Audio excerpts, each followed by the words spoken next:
Sí, buenos días. ¿Podemos comenzar, por favor?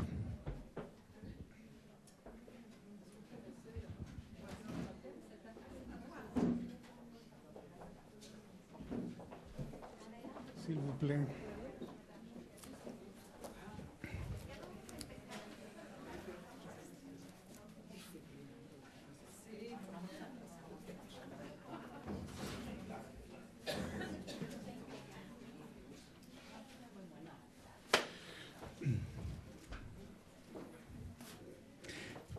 Sí, buenos días. Tenemos ahora la mesa titulada Enfoque sobre Gobernanza del Agua y tenemos 4 presentaciones de 4 investigadoras de diferentes universidades. Ya les voy contando. Comenzamos con la doctora Catherine Choquet de la Universidad de Sherbrooke en Quebec. La doctora Choquet tiene una maestría en Ciencias Sociales sobre Recursos Naturales en la Universidad McGill, una maestría y un doctorado en Derecho en la Universidad de Chicago. Bióloga y abogada, la doctora Catherine Choquet es profesora de la Facultad de Derecho y del Centro de Educación Ambiental de la Universidad de Sherbrooke desde 2002. Su enseñanza se enfoca principalmente en Derecho Internacional y Legislación Nacional Ambiental.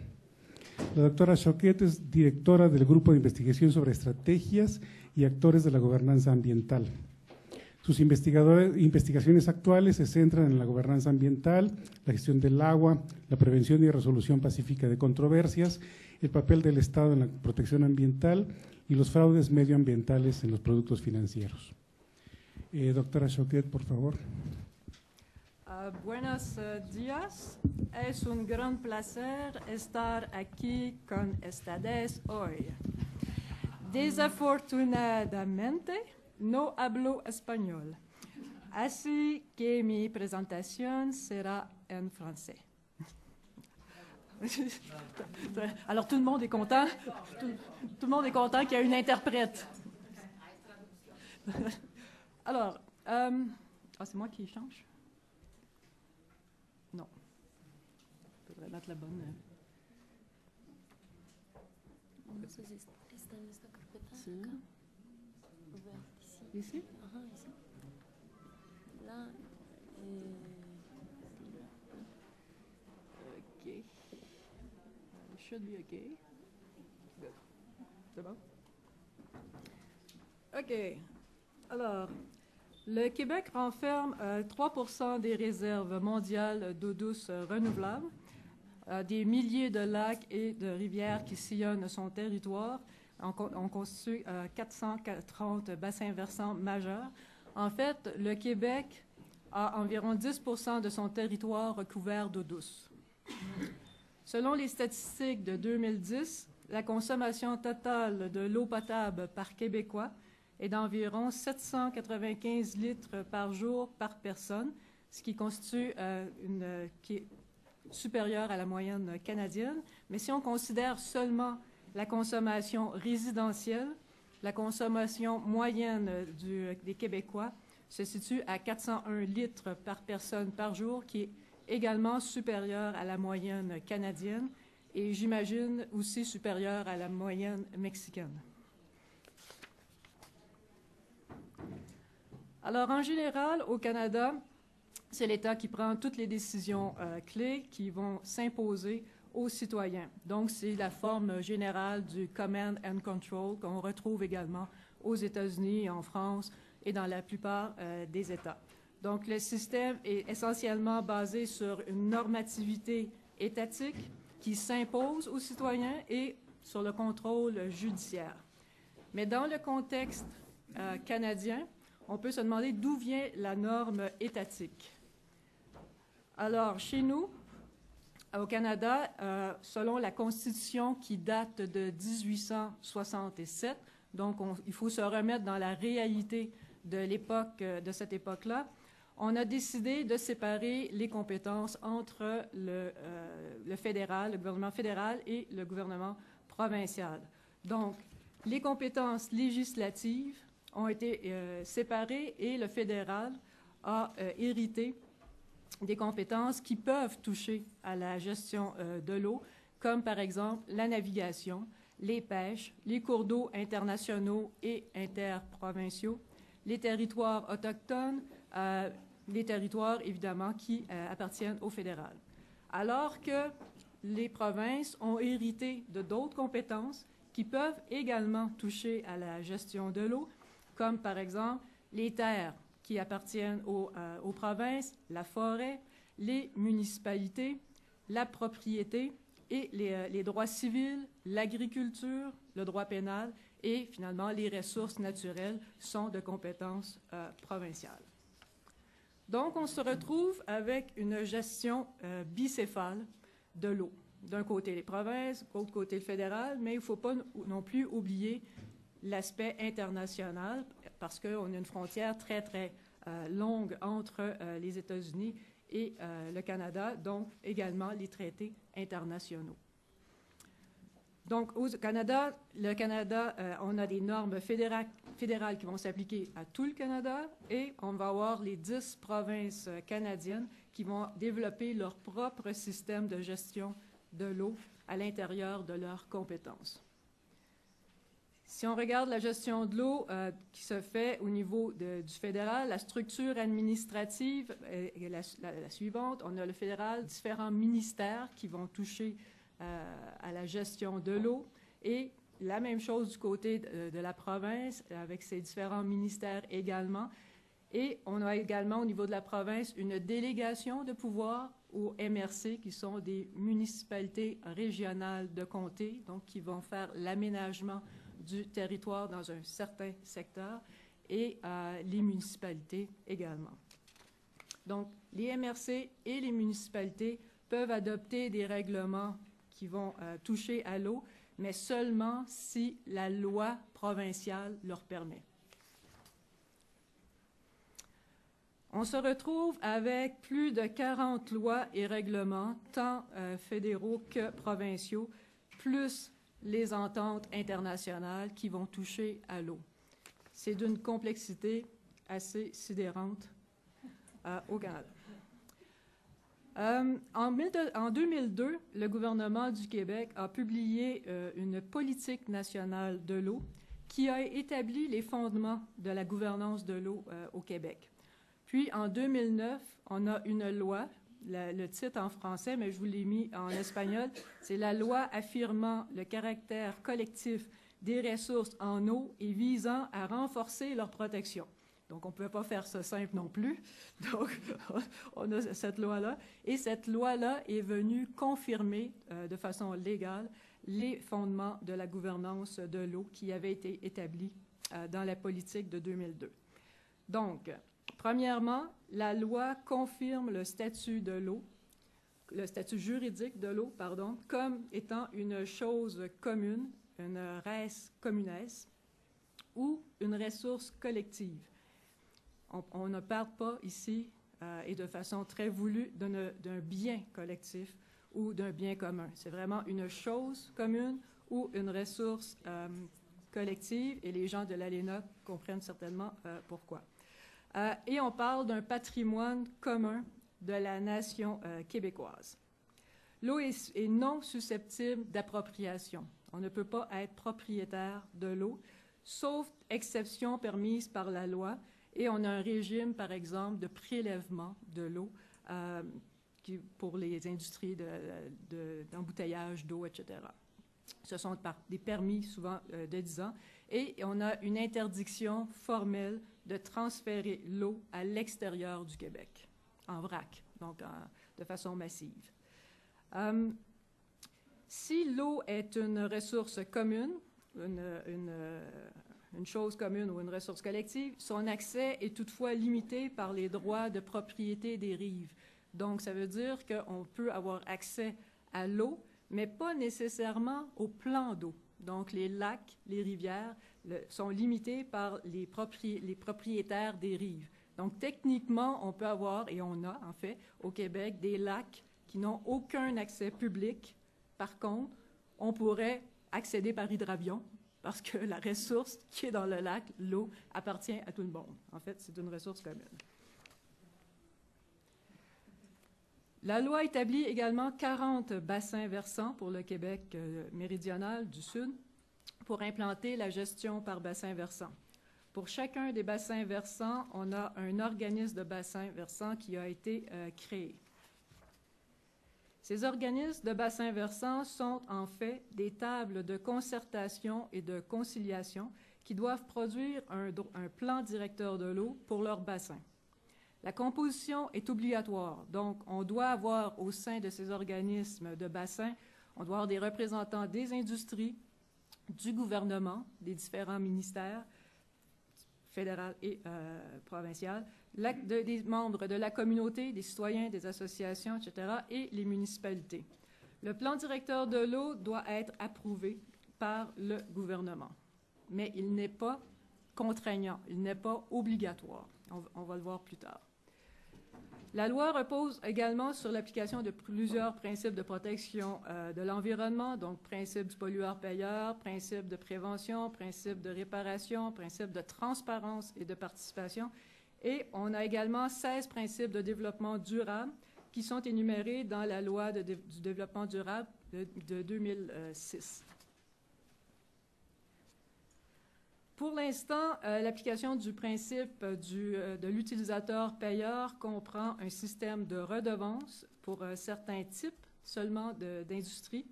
Les industries qui sont sujets sont l'embouteillage de l'eau, l'extraction minière, la fabrication du papier, etc. Et seulement les industries qui vont consommer de l'eau au-dessus de 75 000 litres d'eau par jour. Donc, les industries qui consomment moins que 75 000 litres d'eau par jour ne sont pas assujetties à ce système de redevance-là. Je vous ai mis les montants, c'est en dollars, mais le premier montant, le 0,07 $ correspond à 0,85 pesos, si j'ai bien calculé. Pour les autres utilisateurs, l'eau est gratuite. Un tout nouveau concept est apparu avec la loi de 2009 au Québec. C'est un concept extrêmement important. C'est le concept de l'État gardien. Toutefois, ce n'est pas l'État gardien de l'eau. Le texte de loi dit bien que c'est l'État et le gardien des intérêts de la nation dans les ressources en eau. Et là, pour les juristes, et là, je vois Madame juriste qui fait des signes, il y a une très grosse différence entre être le gardien de l'eau et le gardien des intérêts d'une nation dans une ressource. Alors, ça va être sujet à interprétation par les... Exactement, et nous aussi, comme avant. Alors, je ne vous lirai pas le texte, j'avais le texte de la loi, la disposition, mais juste pour vous dire, en gros, qu'en tant qu'État gardien, l'État peut, par le procureur général, par son procureur général, intenter une action en civil, en responsabilité, soit pour la faute, soit une responsabilité sans faute, ce qui est quand même assez rare dans notre système, ou pour une infraction, pour tout dommage à l'eau qui comprend l'altération de la propriété physique, chimique ou biologique de l'eau et des fonctions écologiques et de l'état quantitatif de l'eau. Donc, les dommages sont extrêmement larges et c'est une poursuite en responsabilité civile. Évidemment, c'est un recours qui date de 2009. Donc, pour l'instant, le recours n'a jamais été utilisé et on est encore en train de savoir exactement ce que ça signifie pleinement comme recours. La loi va officialiser également la création du Bureau des connaissances qui avait été créé en 2008, mais qu'on a officialisé légalement en 2009. Et ce Bureau des connaissances est censé être là pour faire de l'acquisition et la diffusion de l'information sur l'eau, ce qui devrait permettre d'avoir un portrait global de l'eau au Québec pour avoir une meilleure gestion des risques et des enjeux associés à l'eau. Évidemment, encore aujourd'hui, on n'a pas encore de base de connaissances qui ont été consolidées pour le moment, mais on espère que dans un proche avenir, ce sera chose faite. Donc, Dans les faits, la gouvernance de l'eau au Québec souffre de déficiences majeures. Il y a toujours un décalage entre les textes légaux et ce que l'on voit sur le terrain. Ce que l'on voit sur le terrain, donc, c'est une gestion qui est encore non intégrée juridiquement, où les compétences exclusives du fédéral et de la province sont atrocement, férocement protégées. Il y a un manque de communication et de coopération. On a un manque de coopération non seulement entre le fédéral et le Québec et le provincial, mais également entre les ministères de ces deux paliers-là. Donc, c'est très difficile de s'entendre. On a une gestion qui est toujours sectorielle, qui n'est pas intégrée, qui n'est pas surtout intégrée de façon écosystémique. Depuis des lustres, la science nous démontre que les systèmes sont tous interreliés, mais au Québec, on gère encore avec des lois qui sont spécifiques, soit à certaines industries, aux forêts, à l'eau, aux espèces animales. Donc, ce sont des lois qui sont totalement séparées, pas encore intégrées de façon écosystémique. On retrouve évidemment beaucoup de normes de compromis politiques, compromis économiques. Donc, par exemple, en aval de la norme, on peut avoir un contrevenant qui va pouvoir négocier les termes d'un respect progressif et éventuel de la norme pour des raisons économiques ou sociales. Et en amont de la norme, donc avant d'établir la norme, les groupes de pression, comme par exemple les agriculteurs, peuvent influencer également le niveau d'adoption de cette norme-là. On a également une gestion qui est souvent discriminatoire et inconsistante, dans le sens qu'on a différents textes de loi, des définitions qui sont différentes, mais pour un même terme. Donc, le même mot peut dire différentes choses selon le texte de loi. Un même polluant, une seule logique scientifique, mais par contre, on retrouve des normes différentes et discriminatoires. Et ici, je vous ai mis l'exemple des bandes riveraines. Des bandes riveraines qu'on voit, ce sont les bandes de la terre le long des cours d'eau. En milieu agricole, la bande riveraine doit avoir 3 mètres de large, alors que partout ailleurs, c'est entre 10 et 15 mètres de large, comme on voit où il y a le petit chalet, alors qu'on sait que les terres agricoles sont la source de contamination beaucoup plus que les petits chalets que l'on retrouve. Mais ils ont un traitement de faveur au niveau des bandes riveraines. Et évidemment, c'est une division des pouvoirs qui est incompréhensible et souvent, bien évidemment, incomprise par la force des choses. Donc, avec plusieurs niveaux d'intervention et une multiplication d'acteurs qui sèment totalement la confusion. On a un contrôle judiciaire qui est parcimonieux et peu dissuasif. Alors, on manque malheureusement beaucoup d'inspecteurs. On a le laxisme politique qui est probablement présent un peu partout. On a des preuves très coûteuses parce que ce sont des preuves scientifiques habituellement et il faut payer les experts. On a un processus judiciaire qui est long et complexe, donc qui décourage énormément de gens. On a un verdict qui est souvent incertain parce que nos juges, tout comme nos avocats, ne sont pas spécialisés nécessairement en environnement, surtout les juges. Alors, quelquefois, on peut avoir des verdicts qui sont surprenants. Et on a finalement des sanctions qui sont très peu dissuasives, donc des montants qui sont trop faibles. Au niveau des comités de bassin versants, ils sont peu efficaces, même si certains font vraiment des miracles avec des moyens très sommaires. Il y a un manque d'argent chronique, un manque de compétences et de connaissances, un manque de participation. Très, très peu d'industries se présentent dans les comités de bassin versants pour la simple raison que les industries vont directement au gouvernement. le comité de bassin versant fait un plan directeur de l'eau. Ah, non Nintendo. Alors, le comité de bassin versant crée un plan directeur de l'eau qui n'est pas obligatoire. Donc, les industries ne perdent pas leur temps à aller s'asseoir autour de cette table-là. Ils vont directement négocier leurs normes au gouvernement. Un manque de crédibilité qui découle un peu de ça, un manque de suivi, un manque de rétroaction et pas de reddition de comptes. Et comme je vous disais juste à l'instant, le plan directeur de l'eau n'est pas obligatoire. C'est une des grosses lacunes. Donc, ça veut dire que les ministères et les municipalités, leur seule obligation, c'est de prendre en considération le plan directeur de l'eau, mais qu'ils ne sont pas obligés de l'appliquer comme tel.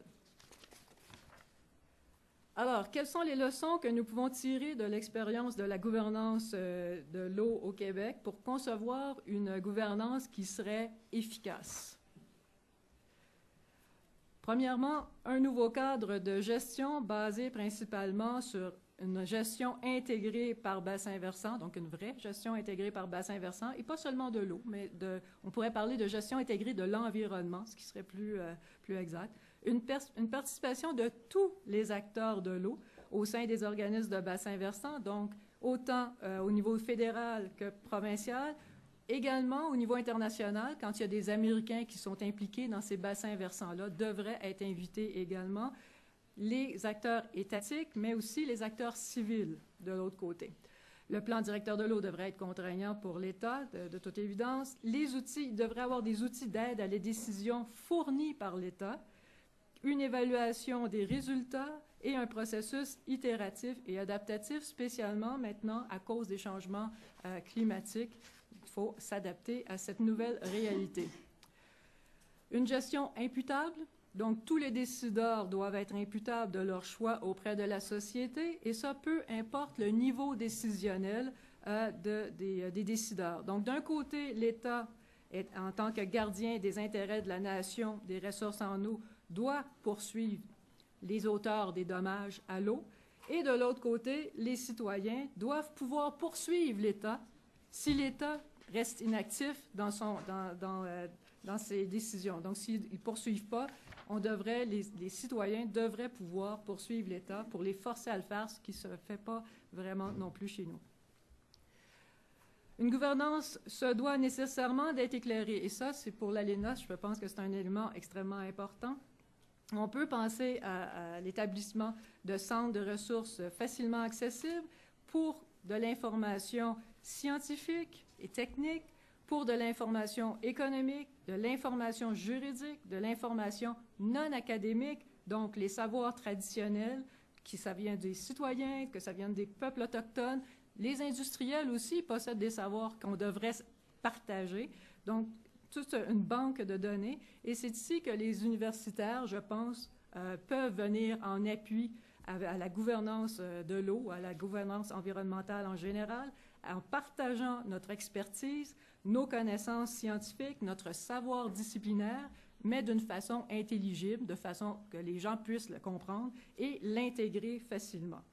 L'État doit instaurer des mécanismes qui forcent le partage des informations et des expériences entre tous les acteurs de l'eau. Le renforcement des capacités des acteurs de l'eau est crucial pour parvenir à une gouvernance éclairée et efficace.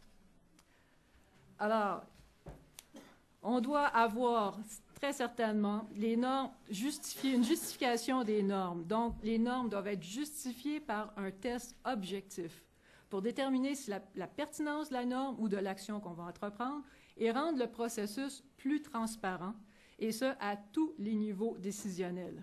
Donc, la norme ou l'action doit être justifiée premièrement écologiquement. Quel est l'objectif de la norme ou de l'action proposée? La norme ou l'action proposée contribue-t-elle de façon significative à l'atteinte de cet objectif? La norme proposée est-elle nécessaire, c'est-à-dire existe-t-il d'autres moyens aussi ou plus efficaces pour atteindre le même objectif? Lorsqu'on se retrouve devant plusieurs possibilités d'intervention, la norme doit également être justifiée socialement. La norme ou l'action proposée est-elle la norme ou l'action qui minimise le plus l'atteinte aux droits individuels pour atteindre l'objectif? La norme doit être aussi justifiée économiquement. La norme ou l'action proposée est-elle la norme ou l'action qui minimise le plus les coûts monétaires par rapport à l'objectif visé?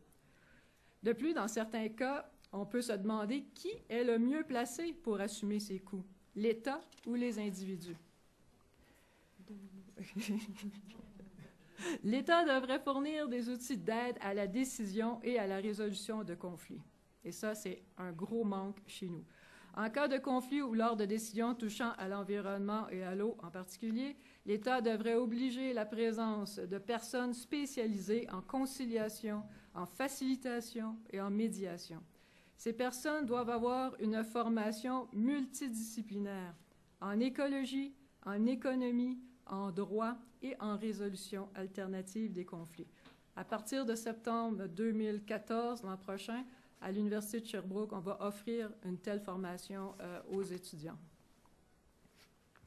Il est également important d'avoir un suivi institutionnel basé sur des indicateurs écologiques, économiques, sociaux. Écologiques, on les connaît déjà, économiques aussi, mais on a besoin aussi d'indicateurs sociaux pour vérifier, pour évaluer la performance démocratique du système.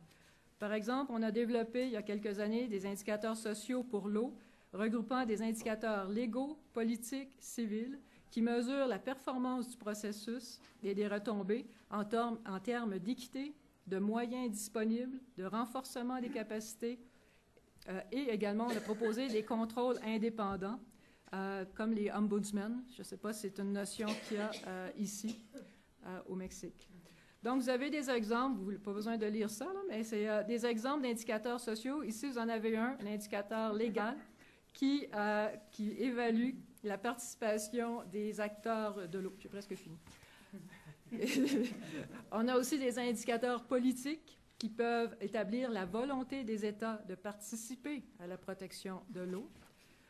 On peut avoir également des indicateurs civils évaluant la volonté des acteurs de la société civile à protéger l'eau. Ici, au niveau de l'accès à l'information.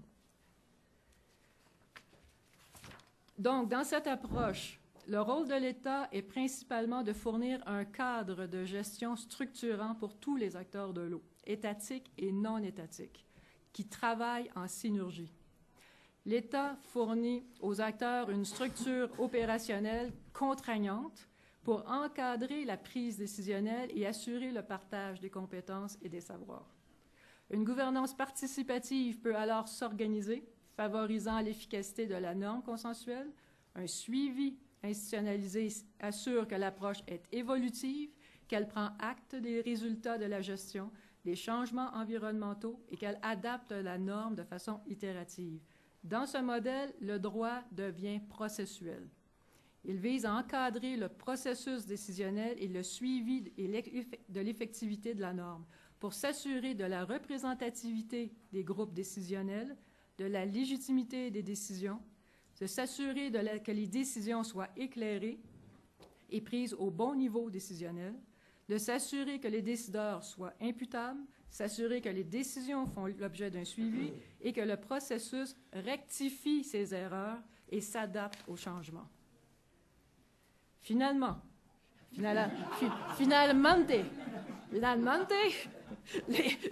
quelque chose de genre, c'est bon? Les citoyens doivent devenir responsables et vigilants et participer à la protection de l'environnement. Donc, les citoyens qui doivent s'informer, d'où l'importance d'avoir des sources d'information crédibles comme les universités. Des citoyens qui s'impliquent dans le débat public, d'où l'importance d'avoir des forums appropriés et bien organisés. Des citoyens qui n'attendent pas non plus que tout vienne de l'État. D'où l'importance d'un changement de mentalité. Idéalement, on devrait avoir un objectif environnemental à atteindre avec, d'un côté, des acteurs pertinents pour prendre des décisions éclairées à tous les niveaux décisionnels, c'est le principe de la subsidiarité, et de l'autre côté, un État processuel qui impose un cadre décisionnel et qui s'assure qu'un suivi institutionnel permettra d'ajuster la norme aux besoins. Muchas gracias.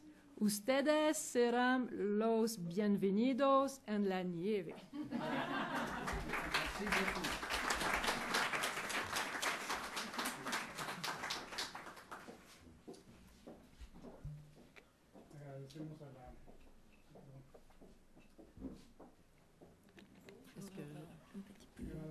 Agradecemos a la doctora Choquet.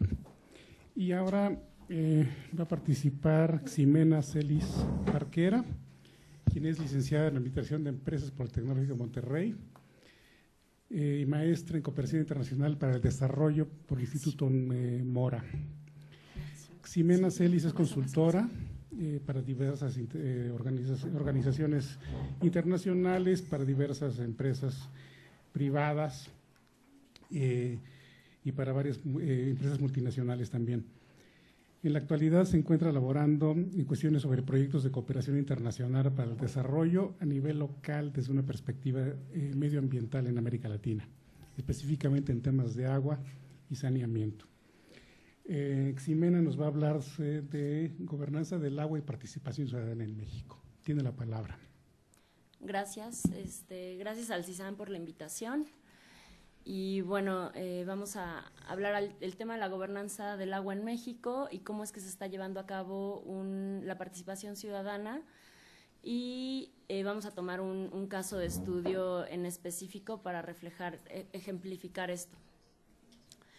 Entonces, bueno, ¿bajo qué concepto surge la gobernanza la gobernanza en general? Según Rhodes, bueno, dice que cuando un Estado se encuentra debilitado por una crisis financiera o por falta de legitimidad, o cuando se ponen en riesgo los mecanismos usuales de control y de rendición de cuentas del gobierno, es cuando empieza a ceder su poder. Y entonces es cuando otros actores empiezan a intervenir y empiezan a también tener diligencia dentro de algunas tomas de decisiones importantes. Entonces, bueno, para que exista una gobernanza equitativa y democrática, lo que debe haber es un diseño de instituciones que permitan generar espacios en donde los actores tengan voz y capacidad de representación y todos sean incluidos. Esto es como lo que debiera ser, ¿no? El ideal. Entonces, bueno, basados en esto, la gobernanza es pues, una nueva práctica de gobierno que busca generar mejores espacios de cooperación y sinergia entre el Estado y la sociedad para lograr con ello una mejor gobernabilidad. Ya entrando en el tema de la gobernanza del agua, yo llego a esta conclusión de que es la forma de gobernar y administrar el recurso hídrico de una manera conjunta entre la sociedad civil, los gobiernos en todos sus tres niveles, federal, estatal y municipal, la iniciativa privada, la academia, para lograr como un fin último un desarrollo integral del mismo, que sea económico, político, social, cultural y ambiental, y para lograr su sustentabilidad, ¿no? Que sea constante y duradero. La gobernanza del agua en México, bueno, basado en la Ley de Aguas Nacionales, establece que debe existir participación ciudadana y que esta debe ser promovida en lo estatal, lo regional y a nivel de cuenca. Sin embargo, hemos visto, por ejemplo, que los comités de cuencas, los consejos, los comités técnicos de aguas subterráneas, realmente no responden a una participación totalmente ciudadana, sino que van involucrados con mucha influencia de gobierno. Entonces no se puede hablar de una participación ciudadana auténtica. Siempre está ahí influenciado el gobierno, y la rendición de cuentas es poca y no se ejercen verdaderos contrapesos dentro de los tomadores de decisiones, que normalmente son los que tienden a privatizar estos recursos. Entonces, bueno, la participación ciudadana en México en temas de agua, vamos a tomar el caso de estudio de los Observatorios Ciudadanos de Agua y Saneamiento, que es un proyecto innovador que realmente sí refleja una participación ciudadana un poco más real, porque está conformada de grupos ciudadanos. Y bueno, es una participación organizada y capacitada del sector social. Estos observatorios son una herramienta que promueven el fortalecimiento de los espacios de diálogo entre la sociedad y otros sectores involucrados en la gestión de agua en México. ¿Cómo surgen estos observatorios? Bueno, es un grupo de personas interesadas y preocupadas en el tema de agua, que vigilan y monitorean algunos procesos de actividades que normalmente nada más realiza el organismo operador a nivel local. Tienen el propósito de conformarse en grupos técnicos independientes que observan y acompañan a las autoridades locales con el fin de mejorar algún proceso o servicio. son más o menos como los vigilantes de que realmente el organismo operador de su municipio cumpla con lo que le corresponde, y también son personas que van vigilando que sí se cumpla, por ejemplo, que hay una fuga y ellos van y realmente hagan su labor, y también están metidos en temas de calidad y de distribución del agua. ¿Cómo surgen estos observatorios? Bueno, viene de una propuesta de Naciones Unidas en un proyecto conjunto que, bueno, tiene un nombre muy largo, que es el Sistema de Naciones Unidas en México para el fortalecimiento de la gestión efectiva y democrática del agua y el saneamiento en México. Entonces, así, para abreviar, es el programa conjunto y que viene basado para cumplir los objetivos de desarrollo del milenio. Este proyecto fue financiado por el Fondo Español para el Logro de los Objetivos del Milenio, que concluyó el año pasado. Entonces, fue un programa conjunto. Se le llama conjunto porque intervinieron varias agencias de Naciones Unidas, así como también varias interdependencias gubernamentales en México a los 3 niveles. Y bueno, como ya terminó, justo ahora se busca que estos observatorios busquen su propia forma de recaudar fondos para darles continuidad y que ellos sigan permaneciendo. Estos observatorios fue el diseño en conjunto del Consejo Consultivo del Agua y también el Programa de Naciones Unidas para los Asentamientos Humanos, ONU Habitat. Entre los dos diseñaron toda una metodología para llevar a cabo estos observatorios, de cómo iban a ellos a hacer una convocatoria, cómo iban a llevar a cabo un grupo realmente fortalecido y que realmente cumpliera con lo establecido por estas dos organizaciones. Los procesos de conformación de los grupos, pues bueno, surgieron en el 2008. El primero fue en Saltillo, ya hoy hay 7, que es algo bastante positivo. Después de Saltillo fue el de Catepec, en Jalapa, en Tuxtla Gutiérrez, La Paz, San Miguel de Allende y Valle de Bravo. Son solo 7 en estos municipios, cuando el objetivo es que estos lleguen a incrementarse y que llegue a haber, pues en cada municipio lo ideal sería que hubiera un observatorio ciudadano de agua y saneamiento. Esto, bueno, se hizo una convocatoria abierta, ¿no?, para invitar a la gente, y cada ciudad formó un grupo de hombres y mujeres multidisciplinario, ¿no?, con experiencia técnica de liderazgo local, social, político y manejo de proyectos relacionados con temas de agua y de medio ambiente. Se llevaron a cabo procesos de formación que cuentan con 5 etapas, donde se llevaron diversos talleres impartidos por ONU Habitat y el Consejo Consultivo del Agua. Entonces, bueno, que el objetivo de estos observatorios, pues, es un mecanismo de participación netamente ciudadano, donde exista la generación y análisis, difusión y conocimiento sobre la gestión del agua y saneamiento, que facilite y promueva la transparencia y la rendición de cuentas por parte de los gobiernos locales.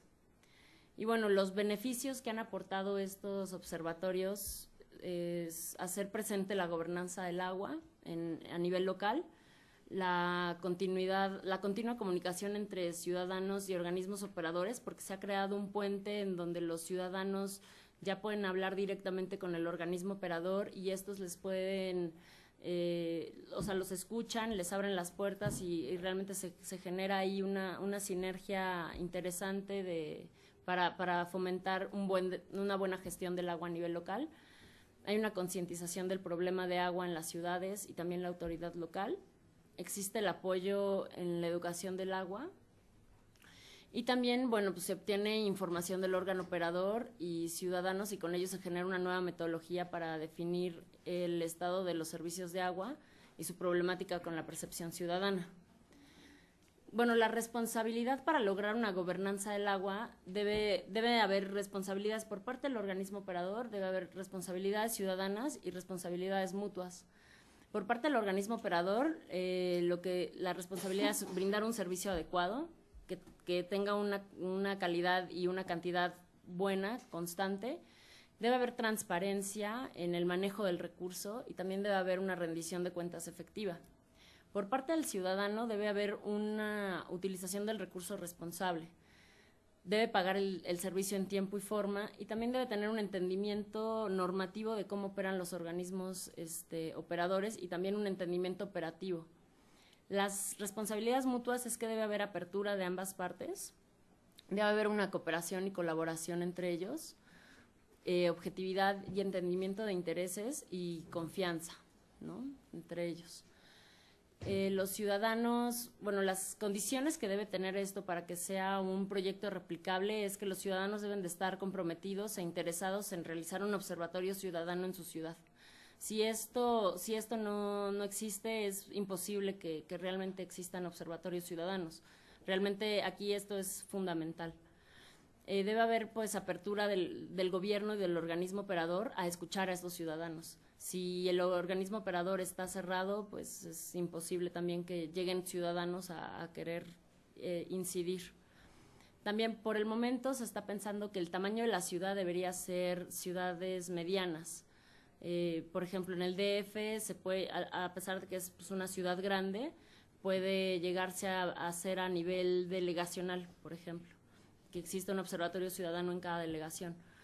Pero como lo estamos haciendo, lo estamos llevando a cabo en municipios, lo interesante es así convocar y que todo el municipio esté enterado de que existe un observatorio ciudadano de agua y saneamiento y que vayan cualquier ciudadano a mostrar su queja, su comentario o participar. Debe haber financiamiento, esto es importante, como les mencioné anteriormente, este financiamiento venía del Fondo Español para los Objetivos del Milenio, pero ya terminó.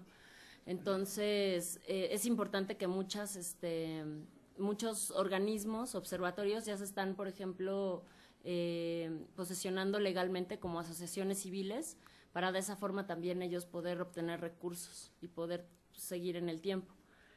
Debe haber pues un liderazgo y también debe de haber una planeación organizacional dentro de los observatorios, para que estén coordinados y realmente trabajen. Como se están llevando a cabo es por medio de comités.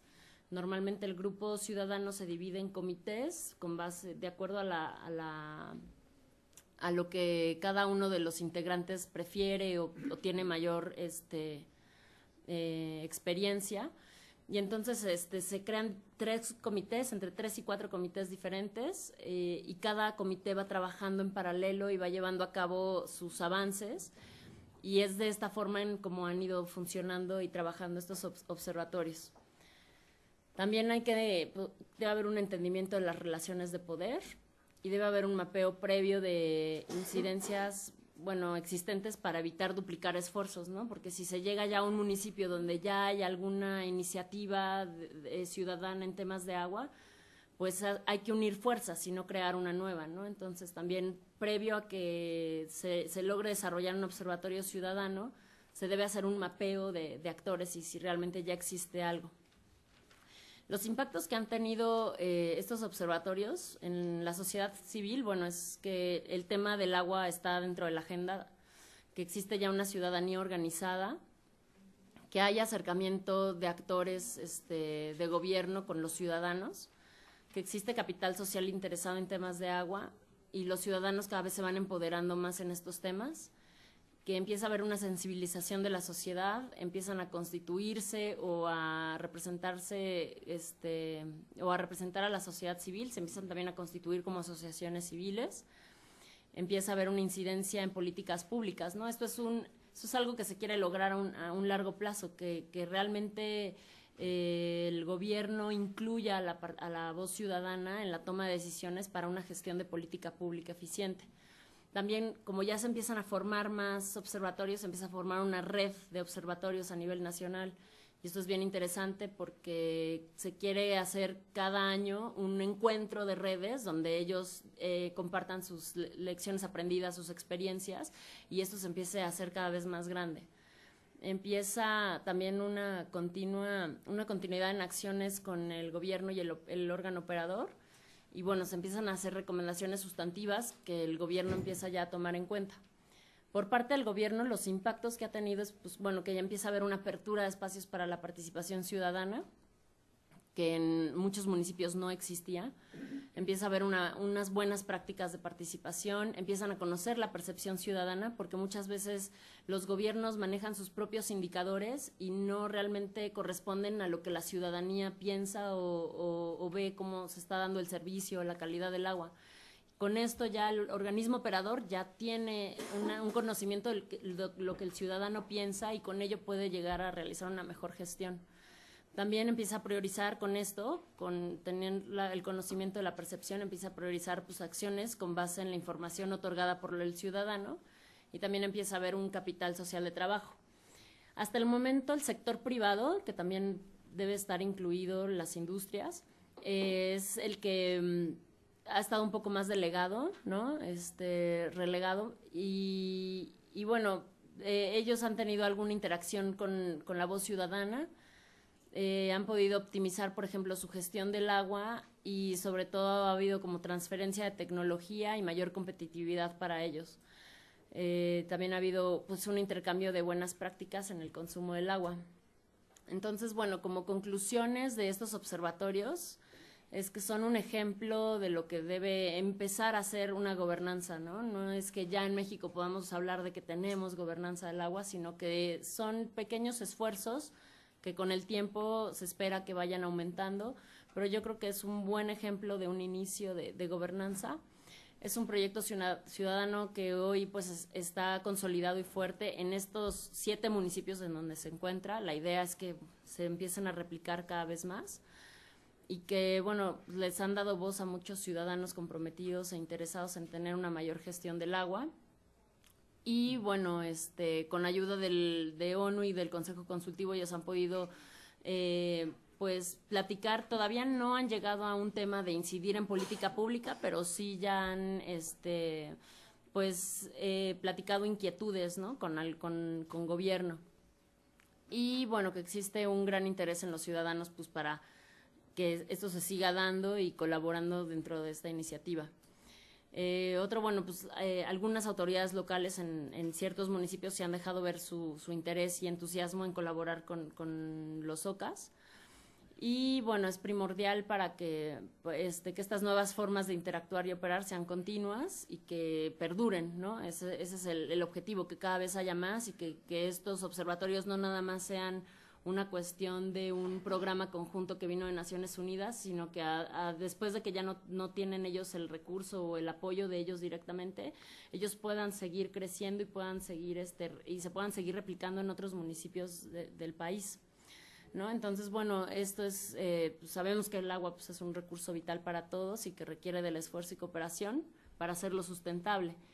Es por ello que el tema de gobernanza es fundamental para lograrlo. También, pues, replicar proyectos de monitoreo ciudadano, esto es lo que le va a dar como la apertura a que las instancias de gobierno realmente tomen la voz ciudadana, que es fundamental. Y lo importante es que esto se vaya duplicando.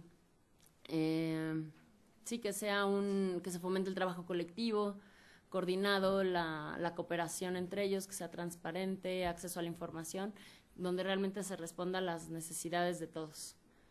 Gracias.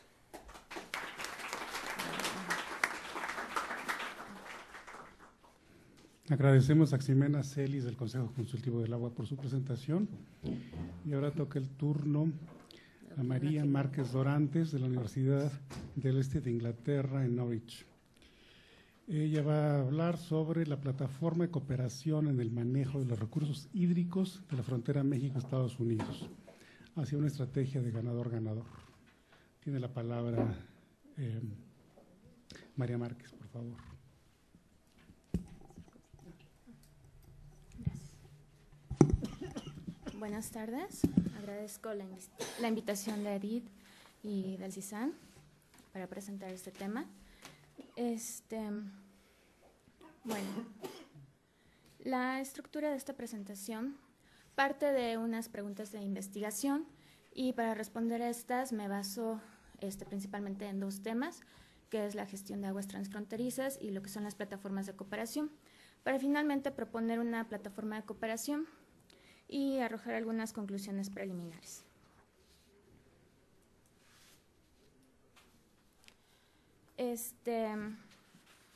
Las preguntas serían, ¿cómo se puede facilitar la cooperación en el manejo de recursos hídricos en la frontera México-Estados Unidos? De esta pregunta se desprenden cuáles son los retos, cómo han contribuido las actuales plataformas y qué características son necesarias en una plataforma de las partes interesadas. Debemos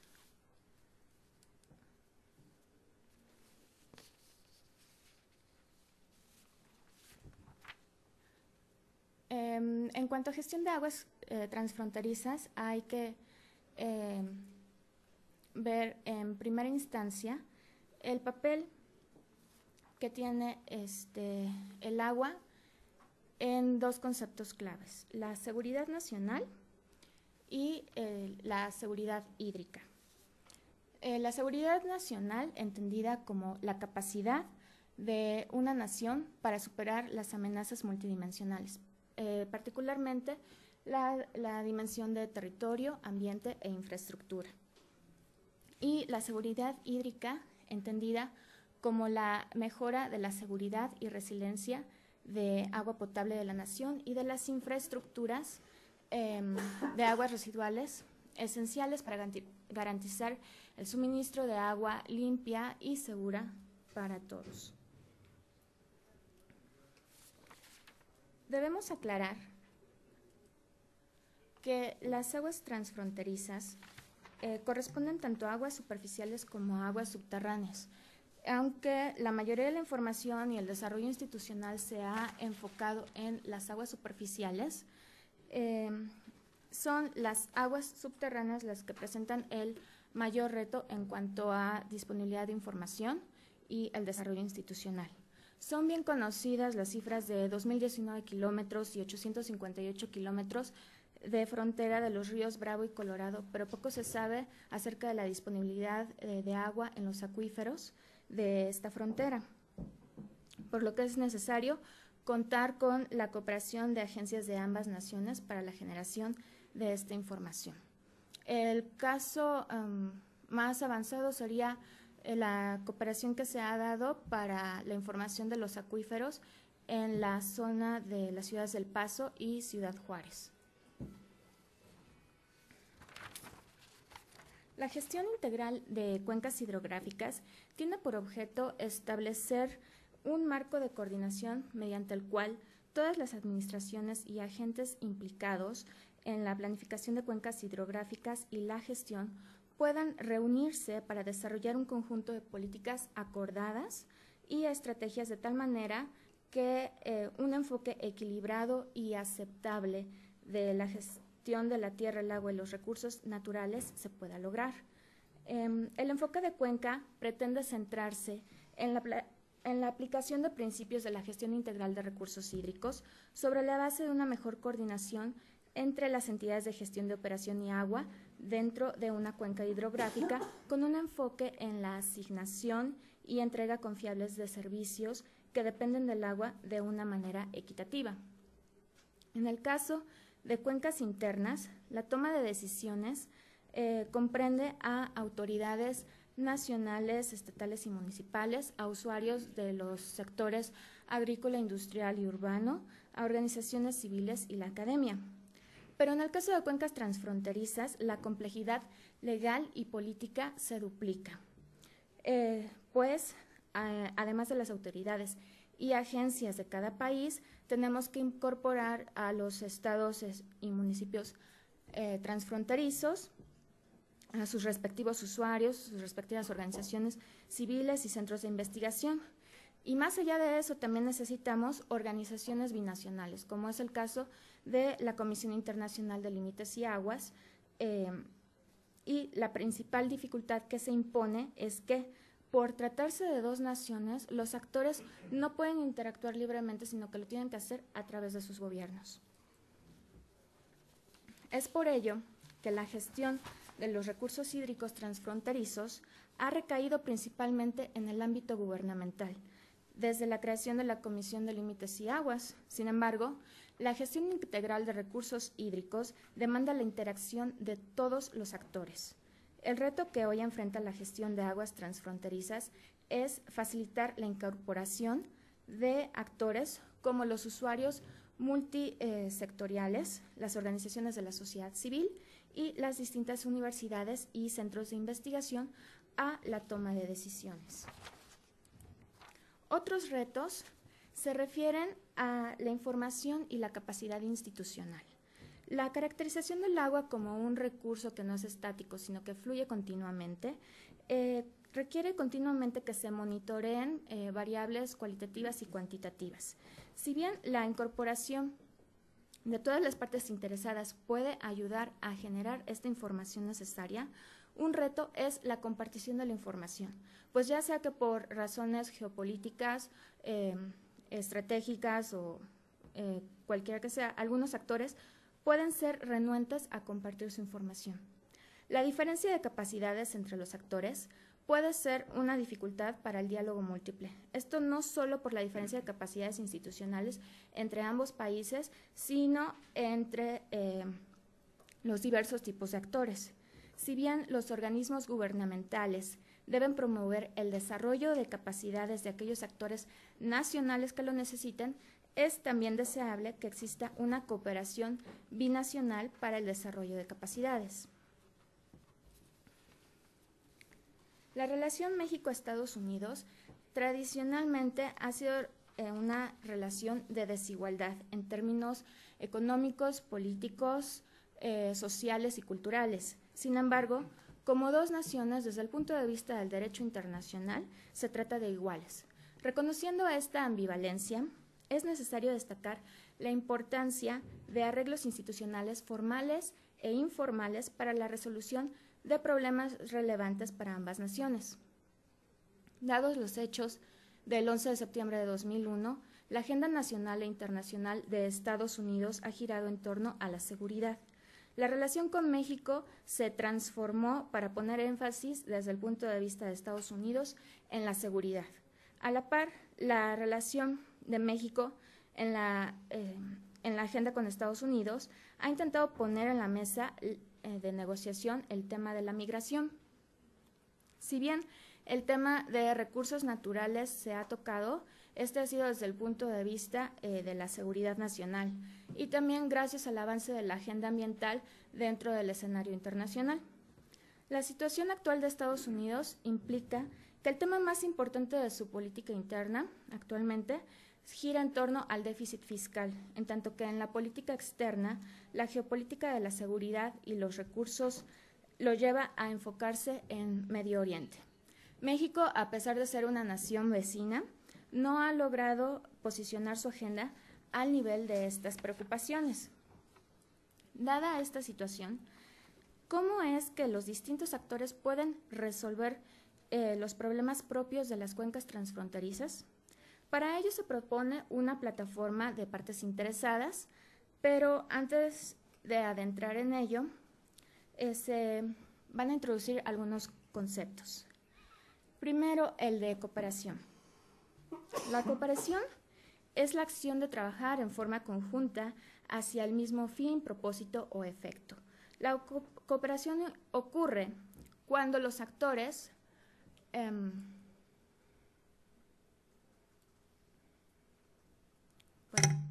la cooperación ocurre cuando los actores ajustan su comportamiento a las preferencias reales o anticipadas de otros a través de un proceso de coordinación.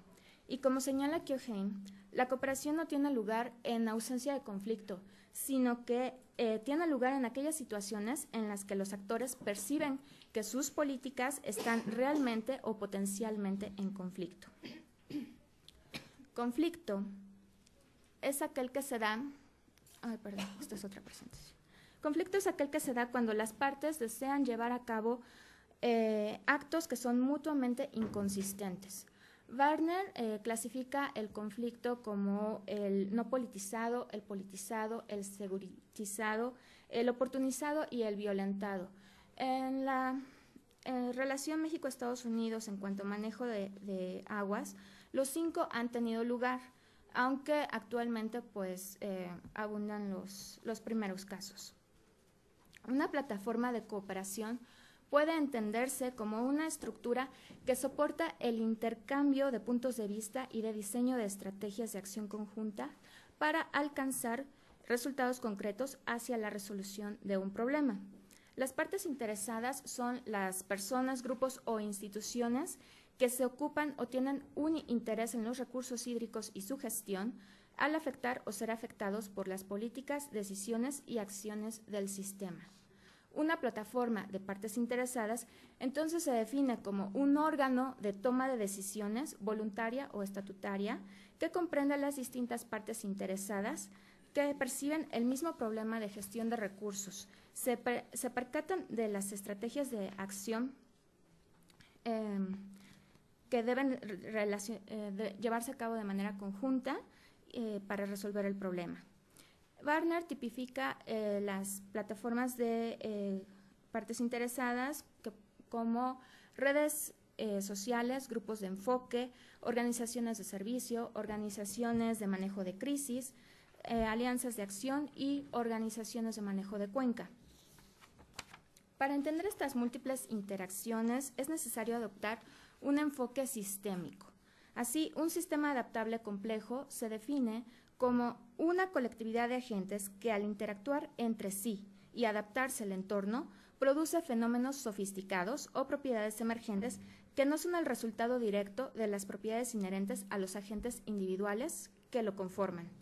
Las aguas transfronterizas pueden entenderse como un sistema socioecológico afectado por variables tanto ambientales como sociales. Los sistemas socioecológicos son sistemas adaptables complejos en los que la heterogeneidad, las escalas múltiples dominios de la atracción, la sorpresa y la incertidumbre fundamental del funcionamiento de los ecosistemas deben ser considerados explícitamente. El enfoque sistémico de la gestión integral de recursos hídricos obliga a tomar en cuenta las relaciones entre aguas superficiales y subterráneas, entre cantidad y calidad, entre las relaciones entre el agua y el uso de la tierra o el medio ambiente en general, las relaciones entre los intereses hídricos y las partes interesadas y las relaciones entre las instituciones relacionadas con el agua. Una plataforma de la gobernanza del agua en la frontera de México-Estados Unidos no implica una relación de absoluto conflicto o absoluta cooperación, sino que se puede entender como un sistema adaptable complejo en el que interactúan múltiples partes con sus respectivos objetivos y restricciones. En cada interacción, oportunidades de conflicto y cooperación aparecen dadas las restricciones a las que se enfrentan las partes. Estas toman determinado rumbo de acción que a su vez se convierte en información de la que pueden disponer para tomar decisiones futuras. Entre las plataformas más destacadas en la frontera México-Estados Unidos podemos mencionar la Comisión Internacional de Límites y Aguas, el Fondo de Infraestructura Ambiental Fronteriza, la Base de Datos Binacional de Calidad de Agua y el Fondo Regional para el Uso Sustentable del Río Bravo. Estas cuatro son gubernamentales con la inclusión de algunos investigadores y algunos usuarios, pero muy lejos de funcionar a múltiples escalas y con múltiples sectores. El principio 2 de Dublín establece la necesidad de un enfoque participativo en el manejo de los recursos hídricos. Esto significa no solo escuchar a los interesados, sino permitir su participación en la toma de decisiones.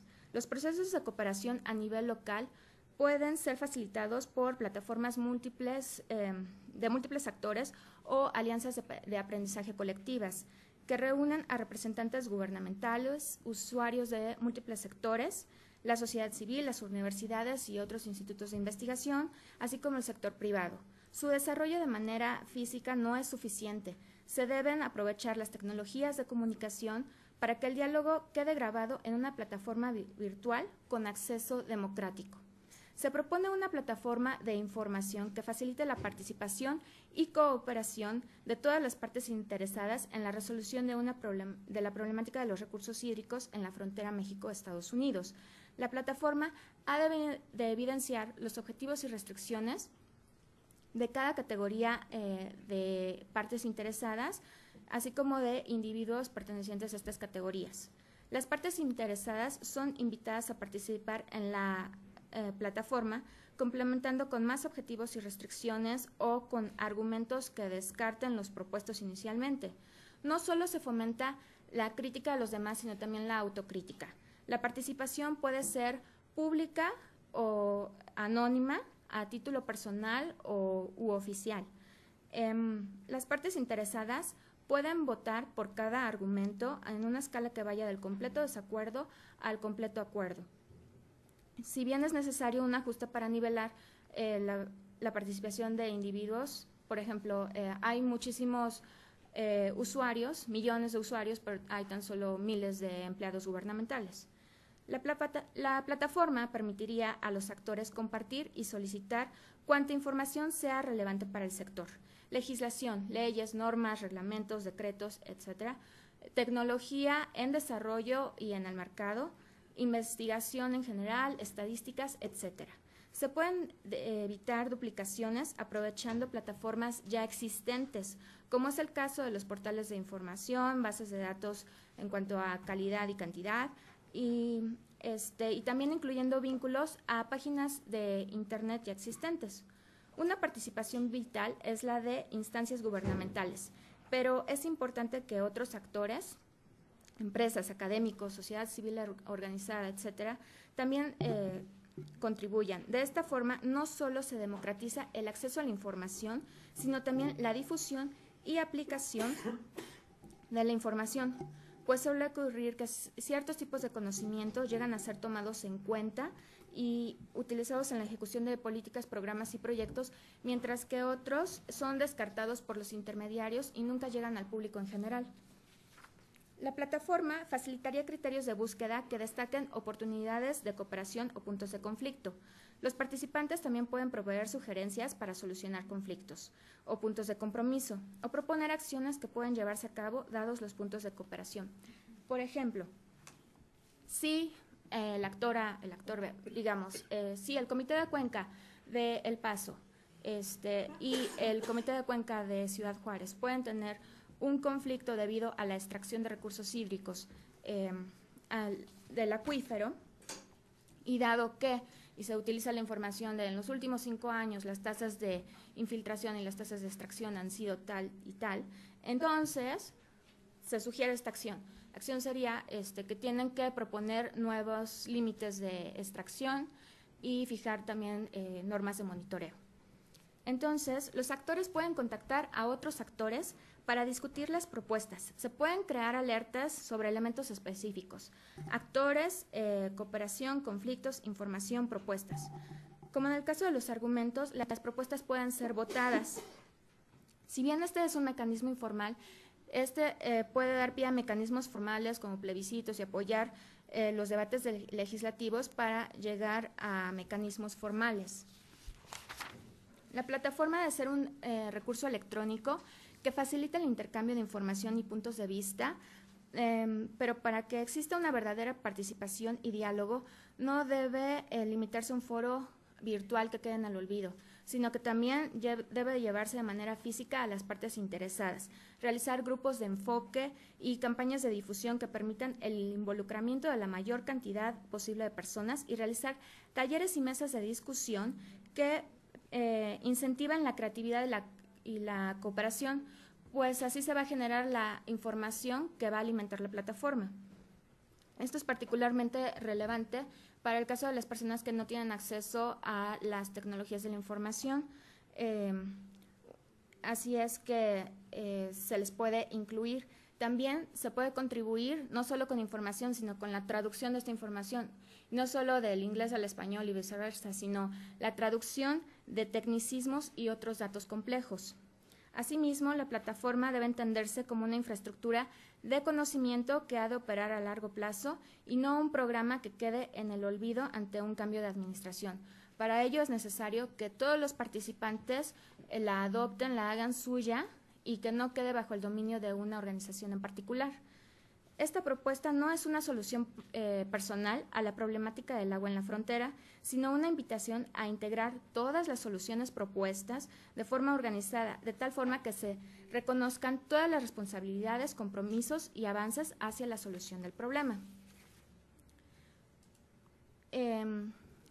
Las conclusiones preliminares son las siguientes. La interacción de los objetivos y restricciones de los actores conducen a posibles conflictos, pero estos pueden ser resueltos a través de arreglos institucionales formales e informales. El carácter estratégico de las aguas transfronterizas requiere con urgencia una estrategia integral en la que los elementos que promueven o impiden el cambio se reconozcan en su contexto. Esto debe incluir los objetivos y restricciones de todos los actores con los arreglos institucionales formales e informales que enmarcan su interacción. La participación de todas las partes interesadas es necesaria para alcanzar el éxito. Las contribuciones de los diferentes actores pueden enriquecer las soluciones a problemas comunes, siempre y cuando el diálogo trascienda la actual falta de interacción entre todos los actores afectados de la arena de toma de decisiones. Los actores deben de dejar de centrarse en elementos particulares del sistema y empezar a adoptar un enfoque sistémico para hacer frente a sus problemas. La plataforma de información y cooperación propuesta puede conducir a que las partes interesadas se conviertan en agentes de cambio. Y bueno, pues eso sería todo. Muchas gracias.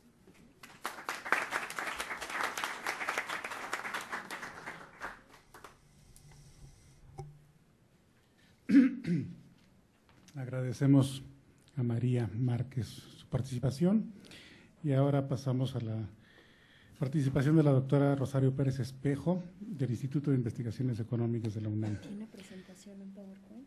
La doctora va a hablar sobre la contaminación agrícola del agua y la política agroambiental en México.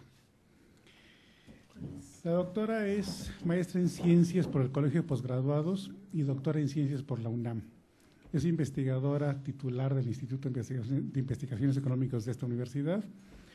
Es investigadora nacional del Sistema Nacional de Investigadores.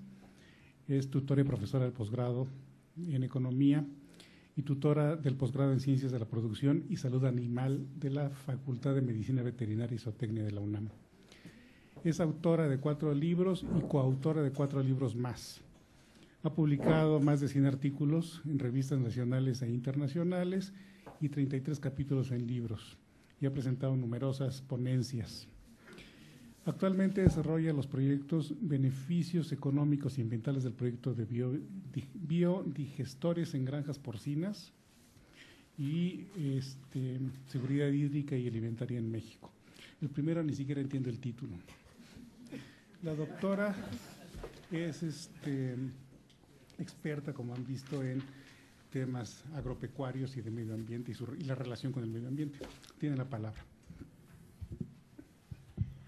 Bueno, primero felicitar al CISAM por organizar este seminario y agradecerle a Edith Antal que me haya invitado. El interés en nuestro país por el uso del agua en la agricultura data de hace mucho tiempo. En 1924 se creó la Comisión Nacional de Irrigación y de ahí en adelante le hemos dedicado realmente mucho esfuerzo y está en las prioridades nacionales. Yo voy a hablar primero brevemente de los aspectos del marco jurídico e institucional del uso del agua en la agricultura y mencionar que si bien el uso del agua en la agricultura es muy importante, los impactos de este uso todavía no se toman en cuenta. Afortunadamente la doctora Choquet dijo muchas cosas que son aplicables a nuestro país. Entonces yo voy a ser breve en esos temas.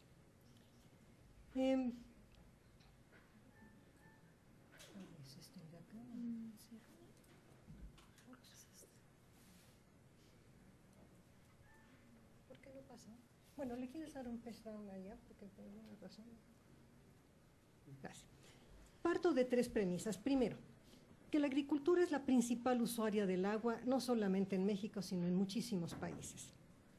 Aproximadamente el 76% del agua que se extrae del subsuelo o que se extrae del agua de la superficie se dedica a la agricultura. Segundo, la agricultura es una importante contaminadora del agua. México no tiene información acerca de esto, porque la información oficial no nos dice cuáles son las fuentes de contaminación. Pero países que sí tienen esta información nos dicen que alrededor del 60-65% de la contaminación de sus ríos y lagunas viene de la agricultura y un porcentaje similar de los acuíferos. Y tercero, a pesar de la importancia del agua en la agricultura y de que es una gran contaminadora, no tenemos regulaciones ambientales. ¿Sí? Perdón, por alguna razón está pasando con esto.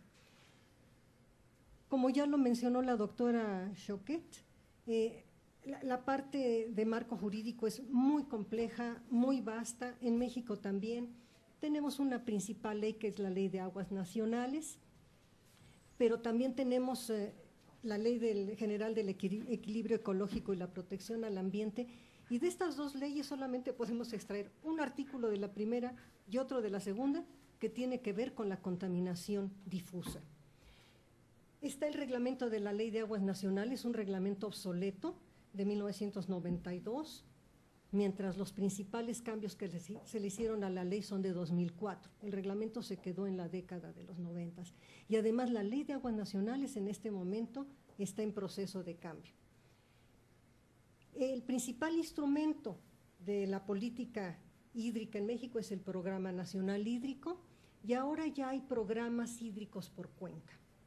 Y ya en el nivel más bajo tenemos normas oficiales mexicanos porque tienen que ver con medio ambiente y con seguridad aplicables al agua. La que sigue, por favor. Quizá los instrumentos más importantes de la política del agua en el sector agrícola son las concesiones, ¿sí? En México el agua está sobreconcesionada. Son concesiones que vienen de hace muchísimo tiempo, que nadie suelta, y no importa si el agua se usa o no, lo importante es tener como esa especie de propiedad sobre el agua. Y el otro instrumento muy importante es el cobro de derechos. Es la forma de hacer cumplir con algo, solo que no es aplicable a la agricultura. Hay otra serie de instrumentos que también los mencionó la doctora Choquet en su presentación. Después del uso para consumo humano, lo más importante es el uso agrícola y pecuario. Esta prelación de los usos del agua viene en un artículo transitorio al final de la Ley de Aguas Nacionales, pero vaya, la importancia que se da a la agricultura es grande, y lo vemos también en el Programa Nacional Hídrico, el que sigue. El principal objetivo del Programa Nacional Hídrico es mejorar la productividad del agua en el sector agrícola. Ni siquiera es el consumo humano, ¿sí? Es ver cómo se ahorra agua en la agricultura, y tampoco es ver cómo se contamina, sino simplemente ver cómo se usa, y por ahí hay un objetivo de sustentabilidad que va a entrar en contradicción con el primer objetivo de eficientación, la que sigue. Por último, tenemos también muchas normas.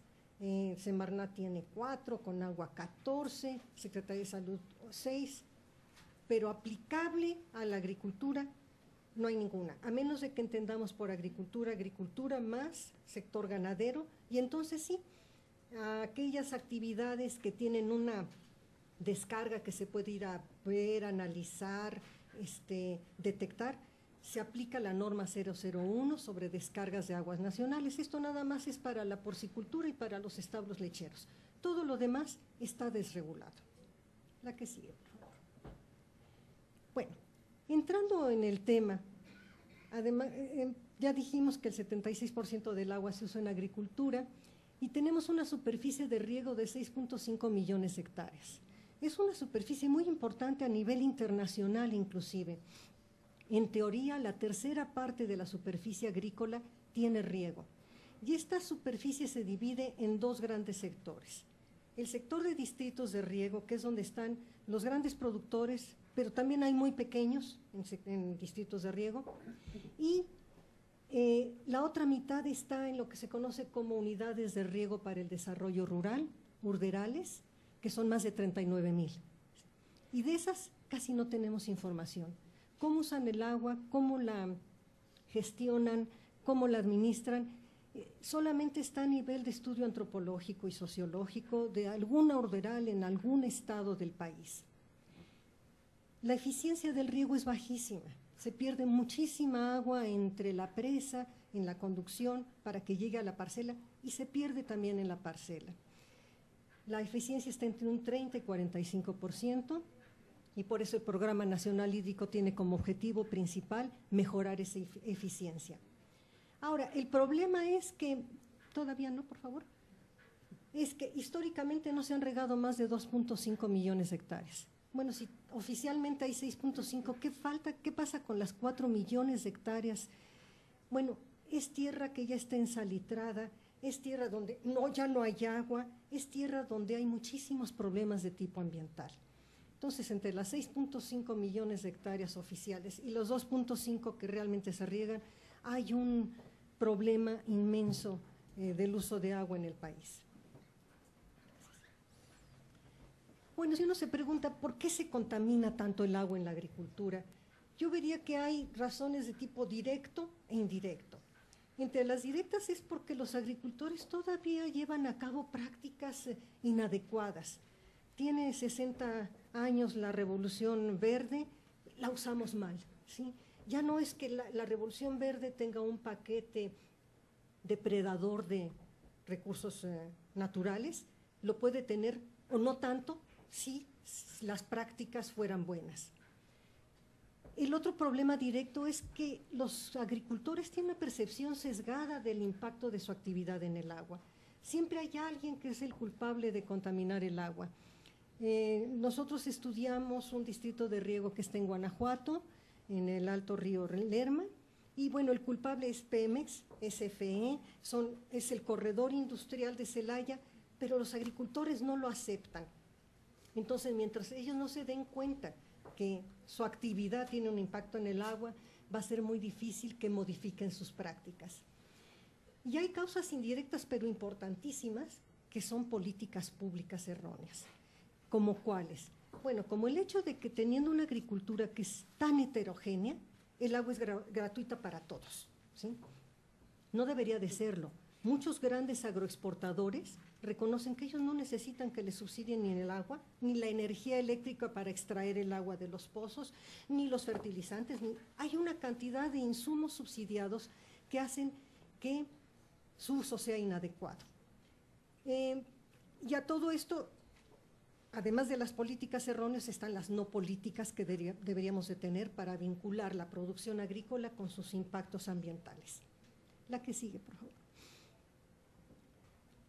Visto desde la óptica de los economistas, y nosotros somos economistas, la política ambiental es este esfuerzo por internalizar los costos ambientales, que es la contaminación. La contaminación se considera un costo ambiental, una externalidad, entonces, bueno, hay que hacer lo posible por internalizarla. Y hay dos enfoques, hay uno de mercado o directo, donde hay impuestos, hay subsidios, en México sí hay subsidios, hay mercados de agua, pero en México no hay mercados de agua, por lo menos formales. Nosotros nos dimos cuenta en el distrito de riego que estudiamos, que los módulos que estaban aguas arriba, por ejemplo el de Acámbaro, le vendía agua a los módulos de abajo, extraoficialmente, pero le sobraba agua, porque en esta zona de Toluca llueve muchísimo, no se usa todo el agua, entonces les vendían para el ¿cómo se llama? El ciclo de otoño-invierno, que es cuando más agua falta, ¿no? Entonces ahí no tenemos medidas, no tenemos instrumentos. Y en el enfoque regulatorio, habría normas solo para lo que se conoce como descargas puntuales, ¿sí? Que son estas que uno puede observar, analizar y decir, tú eres el culpable. Pero las descargas de la agricultura, sí podemos ir a tomar una muestra de agua al canal, al dren y ver que está lleno de plaguicidas y de cosas, pero no sabemos quién lo arrojó. Y por lo tanto no podemos crear un instrumento para que se modifique ese problema. Entonces, a lo que se recurre en casi todos los países del mundo, no nada más en México, es a las famosas iniciativas voluntarias. Son programas que si el agricultor quiere, se suma a ellas, pero si no quiere, no lo hace. Y que tienen un impacto en la calidad del agua, pues, mínimo. Sin embargo, no hay otra cosa. Y aquí en México sí hay varios programas de este tipo. Y lo que encontramos en Guanajuato fue una norma técnica ambiental, la 005, que solamente hay en Guanajuato, después la busqué en otros estados y no lo encontré en ningún lado, que son una serie de medidas de prácticas agrícolas, más la prohibición de quemar los esquilmas agrícolas. Esto es lo que sobra después de la cosecha. Y esto se liga a los compromisos que tiene México en el panel sobre cambio climático de reducir sus gases de efecto invernadero. La que sigue.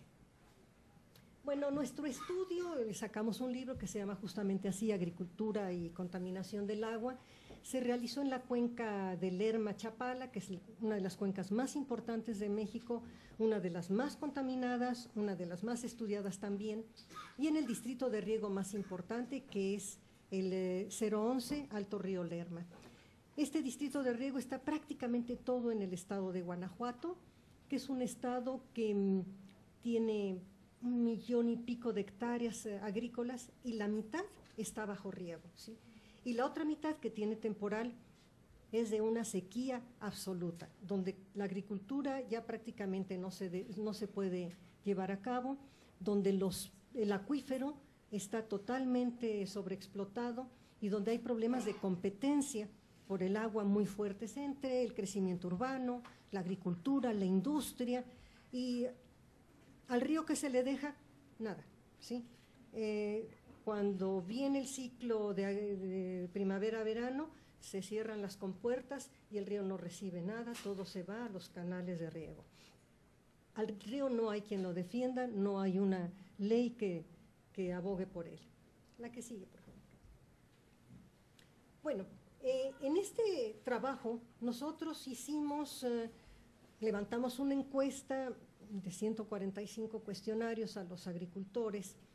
Se hicieron análisis químicos de drenes y canales, se modeló el uso de la atracina, que es un herbicida muy nocivo, ¿sí?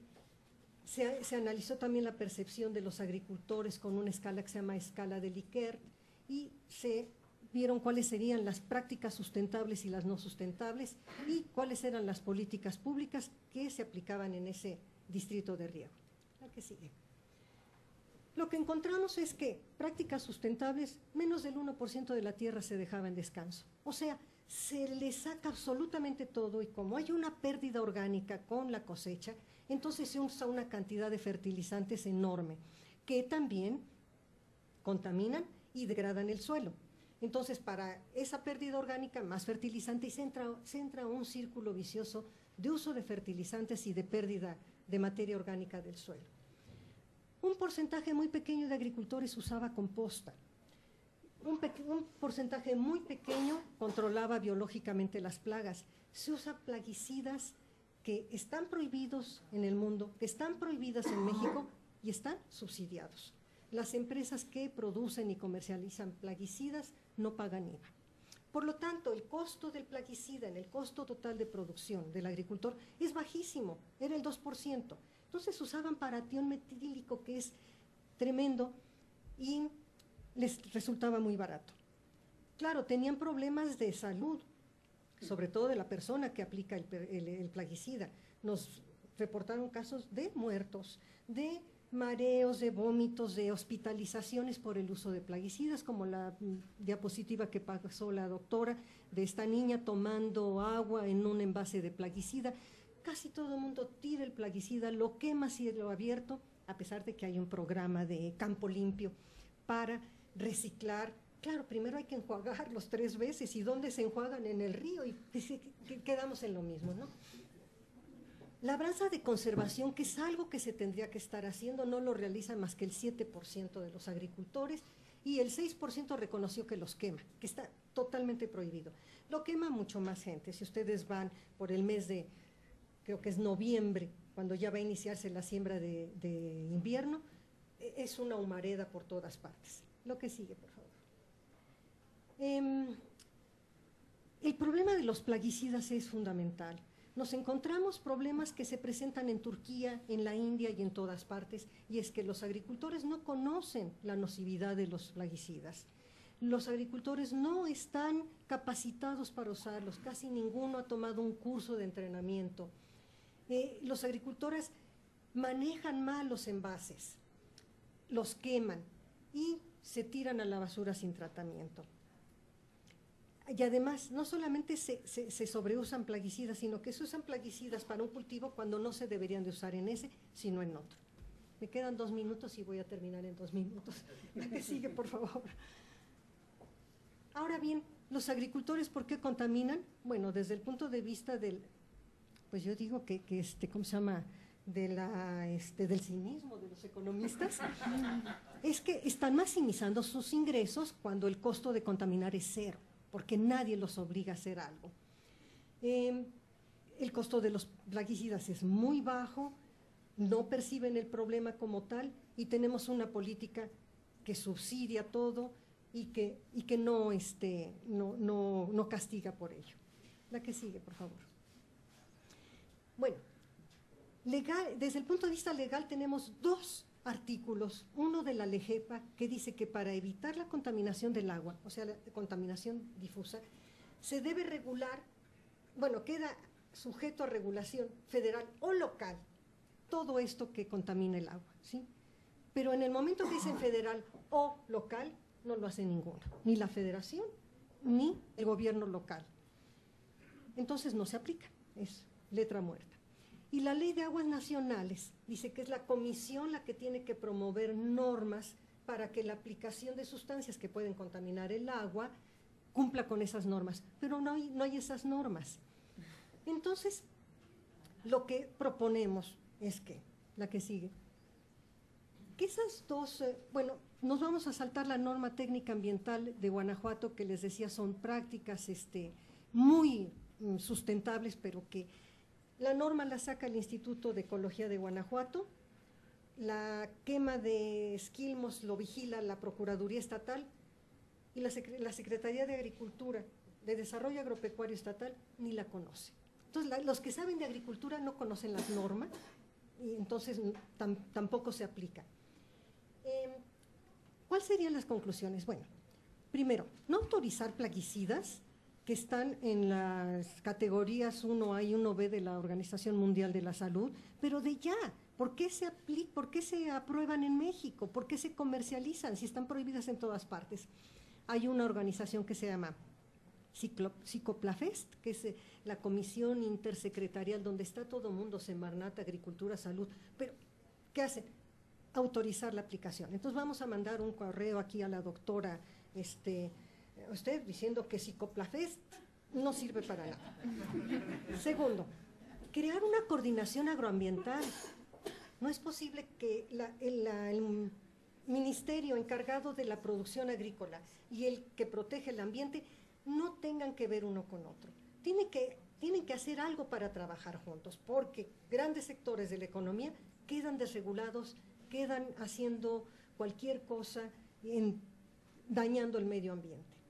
Tercero, integrar estos 2 artículos. Si la Ley de Aguas Nacionales está en proceso de cambio, integremos estos 2 artículos, que son los 2 únicos que existen, en uno, ¿sí? Y tratemos de que se cumplan. Cumplir la normatividad que ya existe, la 001, que es sobre descargas de aguas residuales, que tendrían que cumplir establos lecheros y porcicultores, pero que no cumplen, y que haya una política diferencial de cobro del agua.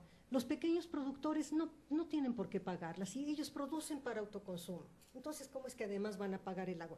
Pero los grandes agricultores, los que exportan agua a través de los productos que producen, pues, la huella hídrica y el agua virtual, tienen que pagar el agua. ¿La que sigue?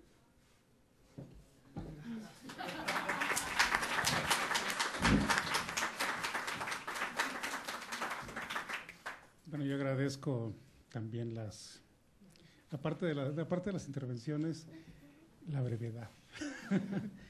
Hemos terminado exactamente a tiempo, así como decía el reloj. Así es que Edith estará tranquila. ¿Alguien tiene alguna pregunta?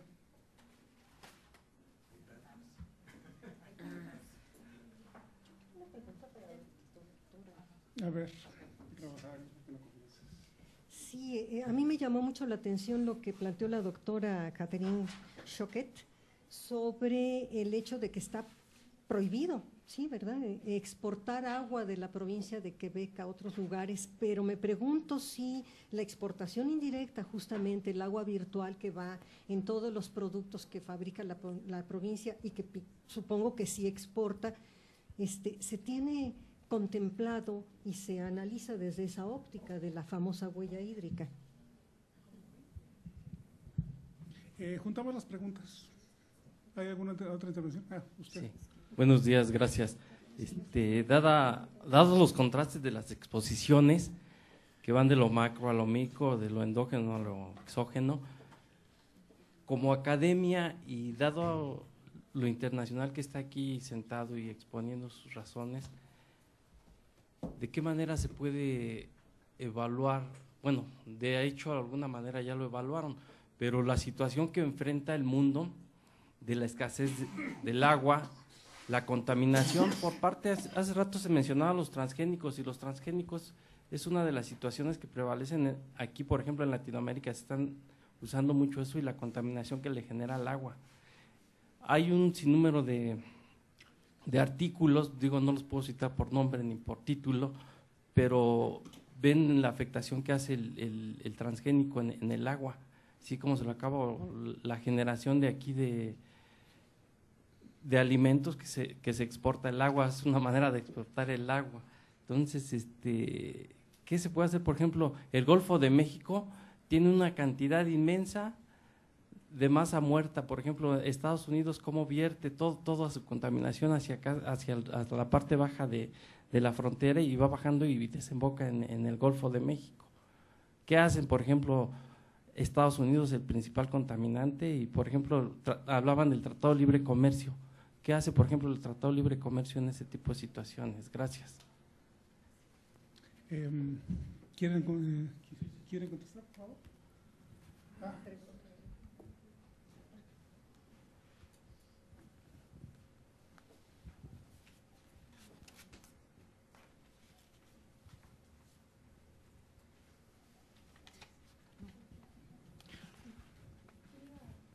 ¿Quieren contestar, por favor?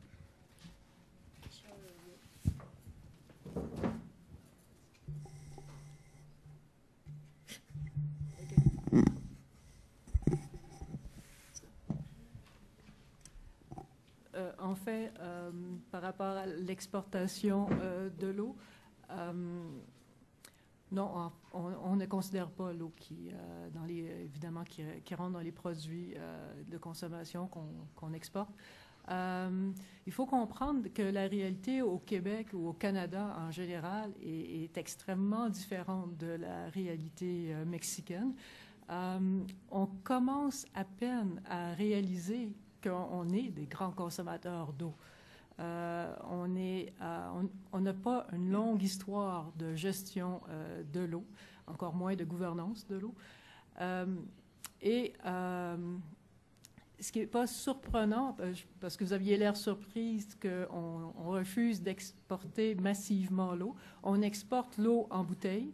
C'est une façon de contrôler l'exportation de l'eau.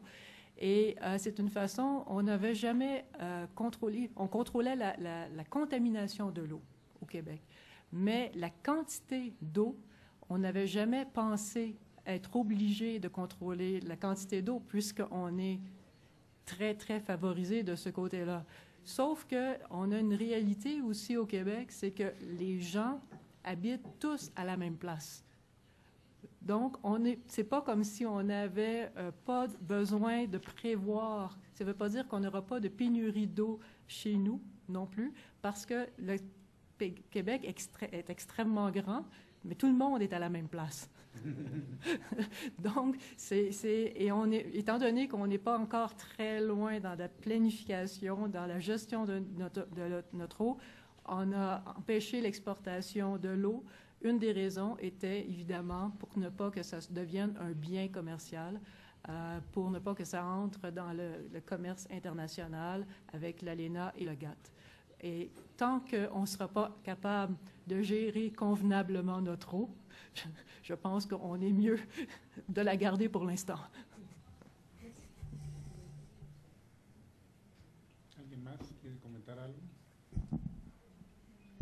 Bueno, en cuanto a la evaluación de la cantidad y la contaminación del agua en la frontera, existen colaboraciones gracias al el Fondo de Infraestructura Ambiental Fronteriza y el Fondo Regional para el Uso Sustentable del Río Bravo. Existe financiamiento tanto para la investigación, así se ha creado la base de datos binacional de la calidad de agua. Entonces ya ahí tenemos indicadores de calidad de agua y bueno, gracias a las técnicas de la economía ambiental podemos medir el impacto que esto tiene en la sociedad, en la economía. En cuanto a la contaminación y qué se ha hecho, gracias a estos fondos se pueden construir plantas de tratamiento transfronterizas.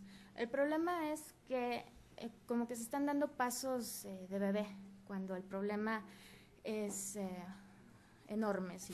Entonces, lo que yo quisiera imaginar es que primero estamos creando la infraestructura, las plantas de tratamiento, estamos generando la información para eso, para ya luego llegar a un punto de enforzabilidad donde realmente se castigue a quien está contaminando. Pero volvemos al mismo problema que planteaba la doctora, de que, bueno, ¿y quién contaminó? Porque pues el agua fluye, ¿no? Entonces no se sabe a qué punto. Y también eso influye en los indicadores que se van a manejar, porque la ciencia, lo siento, no es objetiva.